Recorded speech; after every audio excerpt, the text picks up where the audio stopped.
So sa caption guys ni LM Entertainment, sabi niya, sumbatan baka mo? So parang sinumbatan guys ang Eat Bulaga ng mga maka ABS-CBN at maka GMA Network. So remember guys, ang mga TV stations na ito ay siyang pinanggalingan ng noontime program ng iconic trio na Eat Bulaga. Sabi ni LM Entertainment guys, ito ang sa akin. Pero basahin muna natin yung nasa ibaba. Sabi ni LMTV5, siya rin po ata to guys. Ang lakas makapanlait ng mga KUPAL. Kayo nang bahala guys kung ano yung pagkakabasa nyo dito, ayoko magbanggit. At sira islas ulong fantard pages at alts na diehard fans or diehard sa ABS at GMA pare-parehas lang naman kayong nakinabang sa mataas na ratings ng Eat Bulaga. Your Channel 2 and 7 won't be that popular if not because Eat Bulaga transferred to your bakuran. Let me remind you, sabi ni LM Entertainment, you fantard kids that once upon a time your favorite network started to be number one, not because of their efforts alone, not because of their homegrown talents or self-produced programs, but because of ratings of Eat Bulaga and the everlasting charisma of Tito Vic and Joey or TVJ and Legit Dabarkads. Agree po tayo guys sa sinabing ito ni LM Entertainment. Sobrang agree po tayo. Without the charisma nga po ng Eat Bulaga, ng TVJ, ay hindi naman po makikilala ang ABS-CBN at ang GMA Network. Though, malaking tulong din naman po guys ang GMA at ang ABS-CBN sapagkat ito nga ang nagsilbing tahanan nga po nila ng mahabang panahon. Pero guys, para sa akin, mas malaki ang na-contribute nga po ng Eat Bulaga at ng Tito Vic and Joey sa mga TV stations na kanilang pinanggalingan. Tama na ang dahilan kung bakit umangat at naging matatag ang mga dating TV stations nito tulad ng RTN9, ang ABS-CBN, syempre umalagway ang guys, di ba? Lalo na nung hindi pa po nawalan ng prangkisa. And ngayon po yung GMA Network na siyang number one. O sabihin natin number one TV stations ngayon ang GMA Network, pero malaking tulong ang contribution or na ibahagi ng Eat Bulaga ng Tito Vic and Joey sa mga TV stations na yan. Dahil nga po sa taas ng ratings at charisma na meron ng Eat Bulaga at ang Tito Vic and Joey. Of course, guys, ulitin natin yung charisma ng tatlo po talaga ang dahilan kung bakit ang mga tao, ang mga viewers nito ay talagang sinusundan nga po kung nasan man po sila. Di lang basta programa guys ang Eat Bulaga. Sila po ay nasa linya na rin po ng public service. Hindi lang siya basta for entertainment, parte na rin po siya ng serbisyong publiko. So yan yung essence guys ng Eat Bulaga.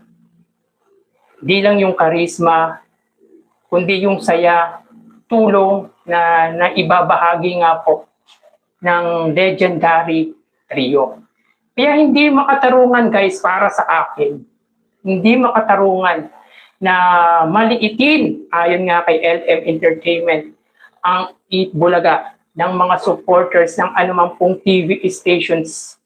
Mapa-channel 9 po yan, mga channel 2 or channel 7, hindi po makatarungan na maliitin po nila ang Tito Vic and Joey at ang Eat Bulaga.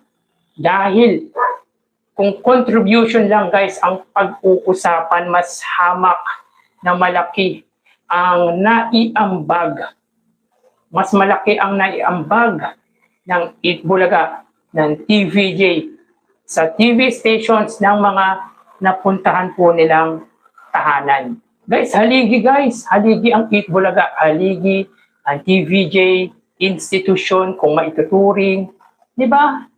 Mapa-Itbulaga hanggang sa TVJ guys, haligi po yan, mga institution po yan. Para sa akin, sa aking sariling opinion at analisa, malaki ang naitulong ng Itbulaga at ng Tito Vic and Joey para mas lalong makilala ang ABS-CBN. Since then guys, since then, never pong nanalo ang katapat na programa na gawa nga po ng ABS-CBN sa Itbulaga. Hindi po nila matibag-tibag ang Itbulaga. Kaya yung GMA7 guys, malaki ang naitulong ng Tito Vic and Joey ng Itbulaga sa GMA network. Nakipag head-to-head pagdating sa ratings guys, ang GMA sa ABS-CBN talagang hindi matibag-tibag guys ng ABS-CBN ang GMA when it comes sa noontime program guys. Kapag noontime ang pinag-uusapan, pundasyon yan ng isang program, ng isang TV stations. Yan yung pader guys. Yan yung pader. Tingnan nyo guys yung TV5 ngayon. Hindi man ganon kataas yung ratings pero unti-unting nakikilala. And alam naman po natin kung ano ang problema ng TV5. Ang signal at ang reach na naaabot nga po nito. Pero kung susumahin natin, kung magkaparehas lang yung signal na meron ang GMA at TV5, malamang sa malamang baka pinag-iiwanan ng Itbulaga when it comes sa TV ratings ang katapat na programa nitong or ano man po ang programa na meron ang GMA network. Kung may malaking naitulong ang mga TV stations na ito, siguro meron naman po talaga. Siyempre, ito yung nagsilbing tahanan nila eh. Pero kahit pasabihin natin na naging tahanan nila ang ABS-CBN at ang GMA, huwag nating kalimutan guys na binabayaran nila yung black time na meron nga po sila. So patas lang, kumita ang ABS-CBN, kumita ang GMA network sa Itbulaga dahil binabayaran nito ang black time agreement. And at the same time guys, nakilala yung TV stations nila sa tulong ng Itbulaga. So paano nila mamaliitin ang Itbulaga, ang TVJ na siyang malaki ang naiambag sa mga TV stations nila. 28 years guys ang TVJ, ang Itbulaga sa GMA network. Pero nakita natin dito guys kung paano nila iwan ang TVJ. Yung GMA guys, nakita natin kung paano nila iwan ang TVJ at mas pinili nila ang Tape Incorporated. Siguro nakita nila parang wala ng karisma ang Itbulaga, ang TVJ guys dahil sa tumatanda ang mga ito. Pero doon sila nagkamali. Hanggang ngayon kahit may edad na ang mga yan, kumbaga may asim pa. Andun pa rin yung karisma nila sa tao. Alam nyo guys, ang manonood ng Itbulaga, hindi dahil sa TV station sila. Hindi dahil sa TV stations. Ang manonood ng Itbulaga ay dahil sa Itbulaga po mismo. Sa Itbulaga at sa Tito Vic and Joey. Ang Itbulaga ay puso at kaluluwa, meron sila. Ang TV stations, tahanan lang yan guys. Hindi ko minamalit yung mga TV stations na yan ha. Ang tahanan kapag walang magandang dekorasyon ay hindi magandang tirhan. Kung walang maayos na pundasyon ay ang pangit tirhan. Kung hindi masaya, pangit tirhan. Pero kapag ang isang tahanan makikita na may maayos, organized, di ba? May magandang programa. Maraming TV stations guys ang nagsarahan dahil walang magandang programa, di ba? Kung may programa man guys, hindi naman gaano pinapanood. Pero base sa analisa natin guys, kung nasaan ang 8 Bulaga, ay nandun ang mga Dabar Cards. Di ba? Kaya kung contribution lang ang pag-uusapan guys, mas hamak na malaki ang naiambag ng 8 Bulaga sa mga TV stations na ito.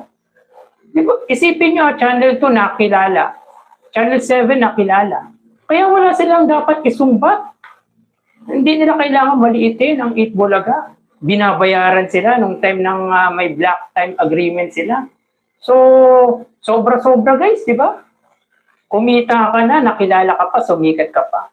Eh, ang tanong guys, yung mga TV stations na yan, naisip ba nila na batiin ang 8 Bulaga sa ika-47 kaarawan nito? Feeling ko parang hindi naman eh. Di ba? Sipin mo 28 years tapos mas pinili mo yung Tape Incorporated. Tape Incorporated guys ang mas pinili ng GMA. Kaya hanggang ngayon guys, masama ang loob. Hindi ko lang alam siguro guys wala lang sama ng loob si Joey kasi nakalipas na yon. Since patanda naman na yung TVJ, wala na sa kanila yon. Kumbaga parte na lang ng nakalipas. Pero nung mga unang mga araw, nung time na nawala nga po sila sa GMA, ay mayroon po silang sama ng loob sa GMA dahil hindi po sila kinausap ng management nito. Niha guys. Hindi po natin alam kung pinaabot, kung kanino, yung paghingi ng paumanin. Pero iba pa rin guys pag personal eh. Pag personal na nagkausap, iba pa rin yung usapan pag ganun eh. Di ba? Ako guys, aminin ko sa inyo, simulang nawala yung 8 Bulaga sa GMA, hindi na ako nanonood ng GMA, guys. Hindi na ako nanonood kahit anong programa ng GMA, hindi na ako nanonood. Wala eh. Basta kasi ang tahanan, guys, ang mga TV stations, anytime pwede kang i-let go niyan pag gugustuhin nila. Pero ang programang Puso at May Kaluluwa, walang katumbas yan, kundi ang 8 Bulaga. Sila lang ang may puso at may kaluluwa na programa dito sa bansa. Ang laki nang naitulong, na-contribute hindi lang po sa mga TV stations, pati na rin po sa pamumuhay ng tao. Hindi lang po yung tulong financial, kundi yung mga tulong moral, diba? Emotional. Pinapasaya tayo, pinapangiti tayo, kahit pa paano ay naiibsan ang problema natin kapag nakakapanood nga tayo ng 8 Bulaga, di ba? Siguro guys, parehas lang silang nagtulungan. Hindi natin po pwedeng i-disregard ang tulong na ginawa ng mga TV stations na yan sa 8 Bulaga.